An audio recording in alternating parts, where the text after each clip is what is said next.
आज के एक और क्लास में फिर से आप सभी का खैर मकदम स्वागत करते हैं। इस क्लास में हम बात करेंगे क्लास 12 की ज्योग्राफी के बारे में, खंड बो का चैप्टर नंबर 2। इसके बारे में हम बात करेंगे। चैप्टर का नाम जो है, जो हेडिंग है, वह है प्रवास, प्रकार, कारण और परिणाम। मतलब कि प्रवास क्या है, उसके क्या प्रकार है, कितने प्रकार है, उसका कारण, उसका काउज क्या है, उसका परिणाम क्या है। इन तीनों चीज़ों के बारे में हम लोग आज जानने की पूरी कोशिश करेंगे और मैं आपको आसान भाषा में समझाने की कोशिश करूंगा, जिससे आपका जो चैप्टर है, उम्मीद करूंगा कि आपका पूरी क्लियर हो जाएगा। तो सबसे पहले प्रवास क्या है, या प्रवास किसे कहते हैं, या प्रवास से आप क्या समझते हैं। प्रवास का अर्थ होता है व्यक्तियों के एक स्थान से दूसरे स्थान पर जाने की घटना को प्रवास कहते हैं। हम यूँ कह सकते हैं कि व्यक्तियों के एक स्थान से दूसरे स्थान पर जाने की घटना को हम प्रवास कहते हैं।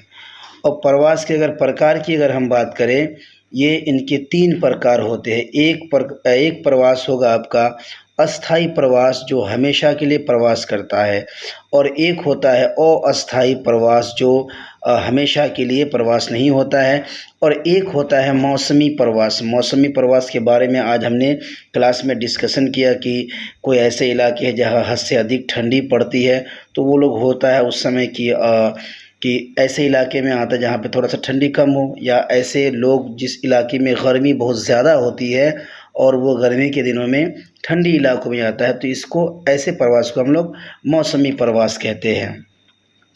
प्रवास की धाराएं की अगर हम बात करें, प्रवास की धाराओं को मुख्य रूप से 2 भागों में हम बांट सकते हैं, है ना। अगर मुख्य देखेंगे तो उसमें आपका आएगा अंतर्राष्ट्रीय प्रवास।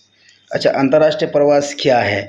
जब कोई व्यक्ति एक देश से दूसरे देश में प्रवेश करता है तो उसे अंतर्राष्ट्रीय प्रवास कहते हैं। फॉर एग्ज़ाम्पल, भारत से कोई अगर विदेश चला गया, कहीं भी चला गया, देश के अलग देशों के किसी भी देश में चला गया, तो उसे क्या कहेंगे? अंतर्राष्ट्रीय प्रवास। उदाहरण के लिए, अगर भारत में रहने वाला कोई भी व्यक्ति भारत से जापान चला जाए, चीन चला जाए, पड़ोस के किसी भी ममालिक में चले जाए, ठीक है, और इसी को हम लोग कहेंगे अंतर्राष्ट्रीय प्रवास कहेंगे। उसके बाद अगर हम बात करेंगे आंतरिक प्रवास। अच्छा, आंतरिक प्रवास होता क्या है? आंतरिक प्रवास में अपने देश के अंदर में होने वाले प्रवास को ही हम लोग क्या कहेंगे? आंतरिक प्रवास कहेंगे।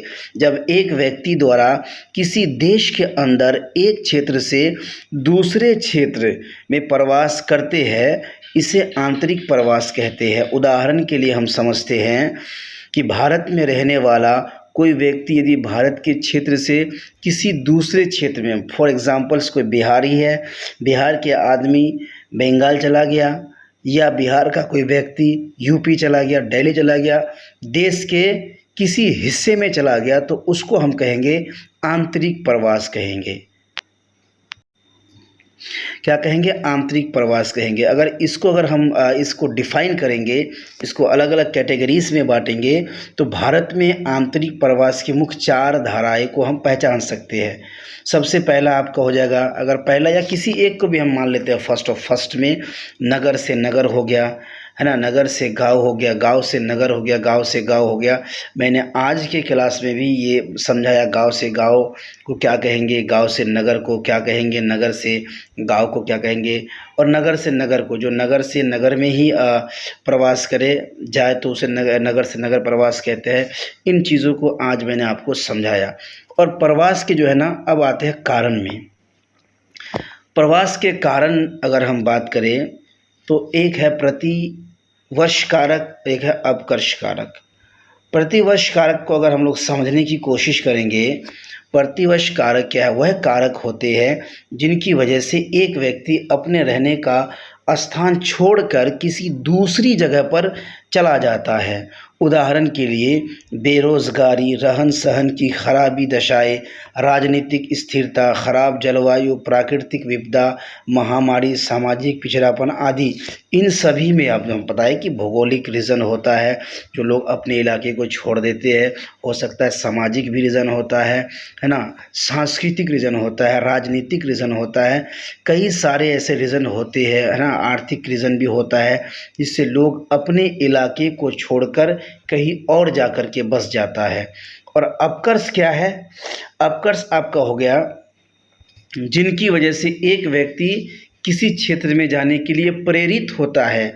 फॉर एग्ज़ाम्पल जो नगर में रहते हैं बनिस्पत गांव के, उनकी मामूली या माली हालात बेहतर होते हैं, उनके लिए सुविधाएं अच्छी होती है। फॉर एग्ज़ाम्पल अगर हम अपने इलाके की अगर बात करूं, मैं ठाकुरगंज से, अब गांव में हम लोग हैं, जिस गांव में हम लोग रहते हैं जाल मिलिक में रहते हैं, सबको पता है। इस गांव से वहां पर अधिक सुविधाएँ हैं, जैसे मेडिकल की सुविधाएँ हैं, रोज़गार की सुविधाएं हैं वहाँ पे, फॉर पढ़ाई की सुविधाएं हैं, बहुत सारे ऐसी सुविधाएं हैं जो अपने यहाँ नहीं है और वहाँ पर है। तो यहाँ के लोगों को वो आकर्षण कर रहा है, इसी वजह से लोग वहाँ पर जा रहा है। इसी को हम लोग क्या कहेंगे? अपकर्ष कारक कहेंगे। उदाहरण के लिए रोज़गार के अवसर, रहने की अच्छी स्थिति, अनुकूल जलवायु, शांति, स्थिरता, सुरक्षा आदि, इन ऐसे चीज़ जहाँ पर होंगे, जिन इलाके में होंगे, लोगों को वहाँ पे क्या होगा? आकर्षण करेगा, आकर्षित करेगा। उसके बाद अगर हम बात करेंगे, हम लोगों ने तो सबसे पहले प्रवास किया है उसको जान लिए, उसके प्रकार जान लिए, है ना। अब हम जानेंगे उसका जो है कारण भी जान लिए हम लोग। अब जानेंगे क्या? उसका आर्थिक परिणाम या प्रवास के परिणाम के बारे में हम लोग जानेंगे। भारत से होने वाली अंतर्राष्ट्रीय प्रवास के कारण भारत को अंतर्राष्ट्रीय मुद्रा की प्राप्ति होती है। कोई अगर व्यक्ति विदेश में रहता है या सऊदी अरब, दुबई, मलेशिया, है ना, जापान, जर्मनी, इटली, इंग्लैंड वगैरह में रहता है, तो इससे क्या होता है कि भारत से होने वाले अंतर्राष्ट्रीय प्रवास के कारण भारत को अंतर्राष्ट्रीय मुद्रा प्राप्ति होती है। परंतु इससे भारत के मानव संसाधन का नुकसान होता है। भारत में गांव से नगर की और रोजगार की तलाश में होने वाले प्रवास के कारण ग्रामीण अर्थव्यवस्था को बल मिलता है, क्योंकि शहरों में अर्जित किया गया धन व्यक्ति द्वारा वापस अपने गांव में भेजा जाता है। अब आते हैं जानेंगे कि यह परिणाम। प्रवास के कारण क्षेत्र की जनसांख्यिकीय संरचना में परिवर्तन आता है। रोजगार की तलाश में गांव से शहरों में होने वाले प्रवास के कारण शहरों में पुरुषों की संख्या अधिक हो जाती है, जबकि गांव में महिलाओं की संख्या अधिक होती है। और हम जो उस समय बात कर रहे थे कि क्लास में गांव से गांव का जो प्रवास होती है, इसमें महिलाएं अधिक होती है क्योंकि शादी होती है, और हमारे यहाँ का रिवाज है कि शादी होने के पश्चात जो महिलाएं होती है, जो सुकन्या होती है, कन्या होती है, दुल्हन होती है, वो अपने मायकों को छोड़ करके ससुराल चला जाता है। इसी वजह से कि गांव से गांव में औरतों का प्रवास ज़्यादा है। लेकिन हम लोगों ने आज भी बात की है, और हमारे ही देश में एक ऐसा जगह है मेघालय, जहाँ पर इसका उल्टा होता है। अमूमन होता ये है कि लड़कियां वहाँ जाते हैं, कहाँ पर? लड़कों के यहाँ। लेकिन मेघालय में ऐसा नहीं है। मेघालय में क्या है कि लड़के जाते हैं लड़कियों के यहाँ। थोड़ा सा उलट है, सोचने वाली बात है। हालांकि हमने कहा कि रोज़गार की तलाश में गांव से शहरों में होने वाले प्रवास के कारण शहरों में पुरुषों की संख्या अधिक हो जाती है, क्योंकि रोज़गार के लिए पुरुष अमूमन गांव से शहर को जाते हैं, जबकि गांव में महिलाओं की संख्या अधिक होती है। और सामाजिक इसका परिणाम क्या होता है? गांव से पुरुष की रोज़गार की तलाश में शहर जाने की वजह से गांव में स्थिति महिलाओं पर अतिरिक्त दबाव पड़ता है, उनका बोझ बढ़ जाता है।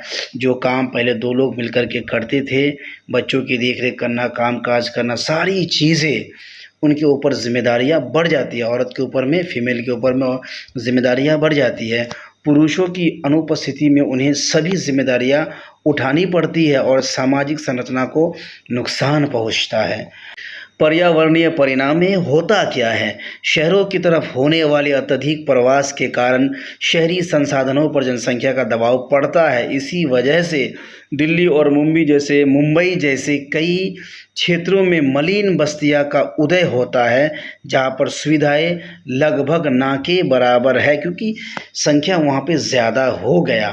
तो जो इस चैप्टर का जो मेन टॉपिक था हम लोगों ने जान लिया।